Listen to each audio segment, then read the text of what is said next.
Hello friends, ಎಲ್ಲರಿಗೆ ನಮಸ್ಕಾರ. Kannada life ಸ್ಟೋರಿನಿಂದ ಪ್ರತಿಯೊಬ್ಬರಿಗೆ ತುಂಬ ಧನ್ಯವಾದಗಳು. Thank you so much. Last ಎಪಿಸೋಡಲ್ಲಿ ಹೇಳಿದ್ದು ಇವಾಗ ಕಂಟಿನ್ಯೂ ಮಾಡ್ತಾ ಇದ್ದೀನಿ. ನೀವು ನನಗೆ ಏನೇನು ಕಲಿಸಿದ್ದೀರಿ? ಏನೂ ಇಲ್ಲ. ನಾನು ಸಿಟ್ಟಿನಿಂದ ಹೇಳಿದೆ. ನಾನು ನಾಣ್ಯಗಳ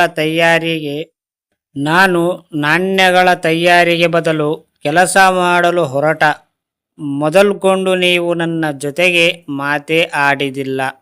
1 ತಾಸಿಗೆ 10 ಸೆಂಟ್. ವಾವ್! ನಾನು ಸರಕಾರಕ್ಕೆ ದೂರು ನೀಡಬೇಕಾಗಿದೆ. ನಿಮಗೆ ಗೊತ್ತಿದೆ, ನಮ್ಮ ದೇಶದಲ್ಲಿ ಬಾಲ ಕಾರ್ಮಿಕರನ್ನು ದುಡಿಸುವುದು ಅಪರಾಧ ಅಂತ. ನನ್ನ ಡ್ಯಾಡ್ ಸರಕಾರಿ ಉದ್ಯೋಗಿ ಎಂಬುದಂತೂ ನಿಮಗೆ ಗೊತ್ತಿರಬೇಕು. ಶಬಾಸ್!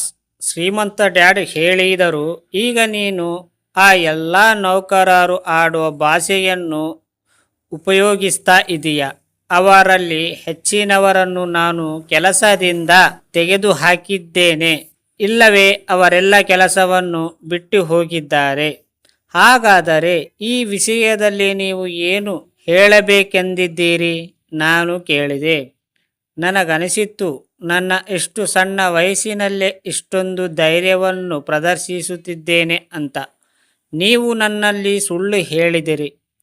ನಾನು ನಿಮ್ಮ ಪ್ರಕಾರ ಕೆಲಸ ಮಾಡಿದೆ, ಆದರೆ ನೀವು ನಿಮ್ಮ ಷರತ್ತನ್ನು ಪೂರ್ತಿಗೊಳಿಸಲಿಲ್ಲ.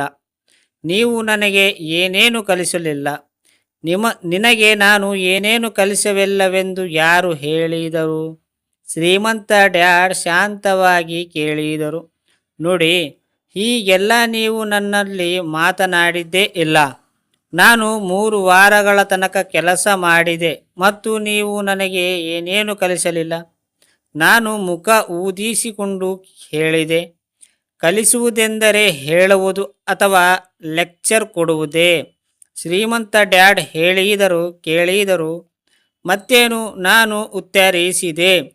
ಹಾಗೆ ನಿನಗೆ ಸ್ಕೂಲ್ನಲ್ಲಿ ಕಲಿಸುತ್ತಾರೆ. ಅವರು ನಗುತ್ತಾ ಹೇಳಿದರು. ಆದರೆ ಜೀವನ ನಿನಗೆ ಹಾಗೆ ಕಲಿಸುವುದಿಲ್ಲ ಮತ್ತು ನನ್ನ ಪ್ರಕಾರ ಜೀವನ ಅತ್ಯಂತ ಉತ್ತಮ ಶಿಕ್ಷಕನಾಗಿರುತ್ತೇನೆ. ಹೆಚ್ಚಿನ ಸಮಯ ಜೀವನ ನಿನ್ನೊಂದಿಗೆ ಮಾತನ್ನೇ ಆಡುವುದಿಲ್ಲ.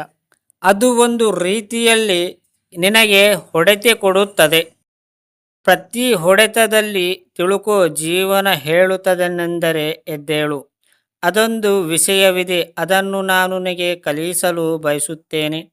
ಈ ಮನುಷ್ಯ ಅದೇನು ತಲೆಬುಡವಿಲ್ಲ ಮಾತನಾಡುತ್ತಿದ್ದಾನೆ ಅಂತ ನಾನು ಮನಸ್ಸಿನಲ್ಲಿ ಯೋಚಿಸಿದೆ. ಜೀವನ ನನಗೆ ಹೊಡೆತ ಕೊಡುತ್ತದೆ ಮತ್ತು ನನ್ನೊಂದಿಗೆ ನಿಮ್ಮೆಲ್ಲರಿಂದ ಉತ್ತಮ ಕೆಲಸವನ್ನು ಮಾಡಿಸಿ ನಿಜವಾದ ವಿಷಯವನ್ನು ಹೇಳಿ ಪ್ರೇರಣೆಯ ಮೂಲಕ ಕಲಿಯುವಂತೆ ಮಾಡಿದ ಎಡ್ಗರ್ ಡೇಲಿಗೆ ನಮ್ಮನ್ನು ಕಲಿಯುವಂತೆ ಮಾಡಿದ ಕ್ರಿಸ್ಯಸ್ ಲಭಿಸುತ್ತದೆ. ಅನೇಕ ಸಲ ಇದನ್ನು ಅನುಭವಜನ್ಯ ಕಲಿಕೆ ಎಂದು ಕರೆಯಲಾಗುತ್ತದೆ. ಡೆಲ್ ಮತ್ತು ಅವರ ಕಲಿಕೆಯ ರೀತಿ ಓದುವ ಅಥವಾ ಪಾಠವನ್ನು ಕೇಳುವ ವಿಧಾನ ಕಲಿಕೆಯಲ್ಲಿ ಅತಿ ಕಡಿಮೆ ಪರಿಣಾಮವನ್ನು ನೀಡುತ್ತದೆ. ನಮಗೆ ಗೊತ್ತು, ಹೆಚ್ಚಿನ ಸ್ಕೂಲ್ಗಳಲ್ಲಿ ಹೇಗೆ ಕಲಿಸುತ್ತೇವೆ ಅಂತ, ಓದಿಸಿ ಮತ್ತು ಲೆಕ್ಚರ್ ಮೂಲಕ ಅಷ್ಟೇ. ಇಲ್ಲಿಯವರೆಗೂ ಕೇಳಿದ ಪ್ರತಿಯೊಬ್ಬರಿಗೆ ತುಂಬ ಧನ್ಯವಾದಗಳು. ಇನ್ನು ಮುಂದಿನ ಸ್ಟೋರಿ ಮುಂದಿನ ಎಪಿಸೋಡಲ್ಲಿ ಪೂರ್ತಿ ಹೇಳಿಕೊಡಲಾಗಿದೆ. Thank you so much.